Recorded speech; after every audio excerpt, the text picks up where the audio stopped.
성도님들 반갑습니다. 5월 5일 목요일 말씀 묵상입니다. 오늘 묵상 본문은 룻기 3장 1절에서 13절 말씀입니다. 오늘 본문에서 룻의 시어머니 나오미는 룻을 보아스와 결혼시키려고 계획을 세웁니다. 그리고 룻은 그 계획에 따라 온전히 순종합니다. 본문의 내용을 먼저 살펴봅시다. 본문 1절에서 5절 말씀입니다. 나오미는 룻을 보아스와 결혼시키려 합니다. 왜냐하면 계속해서 자신처럼 이렇게 외롭고 가난하게 살게 할 수 없었기 때문입니다. 딸을 결혼시키려는 어머니의 마음으로 룻에게 자신의 계획을 알려줍니다. 나오미의 계획은 보아스가 오늘 밤에 타작마당에서 보리를 타작하고 잠자리에 들 때 룻이 아무도 모르게 그곳에 가서 보아스가 자고 있는 발밑에 조용히 누워 함께 자라는 것입니다. 그렇게 하여 보아스에게 청혼하는 것이었습니다. 그래서 룻에게 깨끗이 목욕하고 기름을 바르고 의복을 입고 은밀하게 가라고 합니다. 시어머니 나오미의 계획을 듣고 룻은 다 행하겠다 하면서 순종합니다. 오늘날 우리의 기준으로 보면 나오미의 계획은 좀 꺼림칙해 보입니다. 불륜을 조장하는 것처럼 보이기도 합니다. 하지만 그 당시 시대적 관습과 당사자들의 형편과 그 관계를 이해한다면 나오미의 계획이 얼마나 지혜로운지를 알게 됩니다. 육체적인 관계를 부추기는 것이 아니라 보아스의 성품을 믿고 기업 물을 자의 지위를 알게 하여 룻을 받아들이도록 하려 했던 것입니다. 그 당시 일반적인 청혼의 방법으로는 룻을 보아스와 결혼시킬 수 없었기 때문입니다. 이제 룻은 시어머니 나오미의 계획대로 보아스의 타작마당으로 은밀하게 나아갑니다. 본문 6절에서 9절 말씀입니다. 룻은 시어머니의 당부대로 모두 행합니다. 보아스가 그날 타작을 끝내고 먹고 마신 다음 즐거운 마음으로 잠자리에 듭니다. 보아스가 잠든 것을 보고 룻은 조용히 다가가 보아스가 덮고 있던 이불을 덜추어 발밑에 눕습니다. 이에 보아스가 놀라 일어나 보니 누군가가 누워 있는 것입니다. 어두워서 알아보지 못해 누구냐고 묻습니다. 룻이 당신의 여종 룻입니다 라고 대답합니다. 그러면서 시어머니가 시킨 대로 당신의 옷자락을 펴 당신의 여종을 덮으소서 이는 당신이 기업을 물을 자가 됨이니이다 라고 말합니다. 보아스는 갑작스럽고 당황스러운 일일 수 있지만 침착하게 룻에게 대답합니다. 본문 10절에서 13절 말씀입니다. 보아스는 룻에게 내 딸아 라고 다정하게 부르면서 젊은 자를 따르지 않고 자신에게 온 것을 감사해야 합니다. 지금 이 사건은 보아스와 룻이 서로 만난 지 며칠 만에 이루어진 사건이 아닙니다. 추수하는 몇 개월 동안 서로를 쭉 지켜본 다음 일어난 일입니다. 그래서 서로를 신뢰하고 있었음을 알 수 있습니다. 룻은 추수할 동안 젊은 남자들로부터 몇 번 청혼을 받은 것 같습니다. 하지만 시어머니를 위해 모두 거절했던 것 같습니다. 그 모습을 보아스가 지켜보았습니다.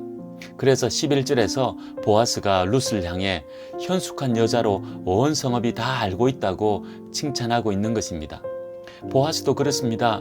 젊은 여자가 다가와서 그냥 기쁜 것이 아니라 자신의 친족인 나오미 집안의 기업을 룻이 다시 일으키려고 하는 것에 감동해서 기쁜 것입니다. 그래서 섣부르게 성적인 관계를 맺으려 하지 않습니다. 먼저 기업 물을 자로서 책임을 다하려고 합니다.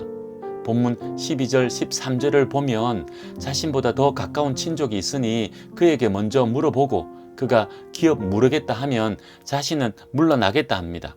하지만 그가 기업 물으는 것을 포기하면 자신이 반드시 기업 물을 자의 책임을 이행하겠다고 하나님 앞에서 맹세합니다. 그래서 이 밤에는 그냥 머무르라고 말합니다. 이제 오늘 본문을 묵상해 봅시다. 오늘 본문을 그냥 보고 들으면 남녀 간의 은밀하고 부정한 이야기인 것 같습니다. 하지만 그런 것이 아니라 믿음의 눈으로 보면 하나님의 은밀한 인도하심임을 알게 됩니다. 보잘것없는 이방 여인 룻이 베들레헴의 유력한 자 보아스의 아내로 받아들여지고 있습니다. 인간적인 욕망으로 육신의 정욕을 채우기 위해 일어난 사건이 아니라 서로에게 은혜를 베풀기 위해 자신을 희생함으로 이루어지고 있는 사건입니다. 그 배후에 하나님의 인도하심이 있는 것입니다. 우리의 삶을 바라봅시다. 그리고 믿음으로 하나님을 바라봅시다. 하나님께서는 우리를 인도하시는 분이십니다. 때론 은밀하게 인도하셔서 우리가 깨닫지 못할 때도 있지만 여전히 우리를 인도하셔서 하나님의 뜻을 이루어 가십니다. 환경과 상황이 힘들고 형편과 처지가 어렵더라도 믿음 잃지 않고 꿋꿋하게 나아간다면 룻이 보아스를 만난 것처럼, 그리고 보아스가 룻을 만난 것처럼 서로의 기대 이상으로 하나님의 인도하심을 경험하게 될 것입니다. 우리가 간구한 것보다 더 많고 더 좋은 것을 허락하실 것입니다. 그 하나님을 경험하는 우리 성도님들 되시기 바랍니다. 그리고 비슷한 이야기이지만 하나님은 우리를 회복시키시는 분이라는 것입니다. 룻의 모습을 통해 알게 됩니다. 오늘 본문에서 룻은 보아스에게 자신을 당신의 여종이라고 표현합니다. 하지만 보아스는 룻에게 내 딸아라고 표현하고 이어서 현숙한 여자로 표현합니다. 룻의 신분이 점점 상승되고 있음을 알게 됩니다.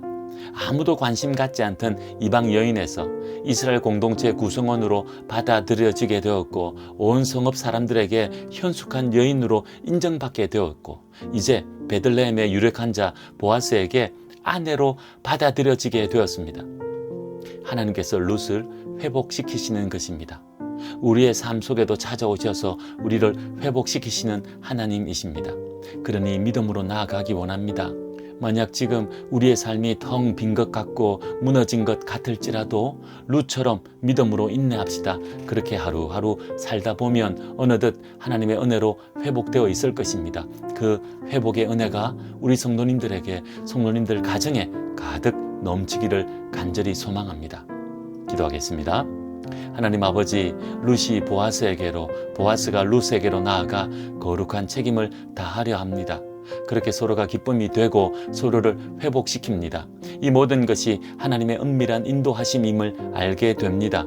오늘 우리에게도 동일하게 역사하셔서 우리의 삶을 회복시키시고 인도하시는 줄 믿사오니 하나님과 동행하는 오늘 하루 되게 하옵소서.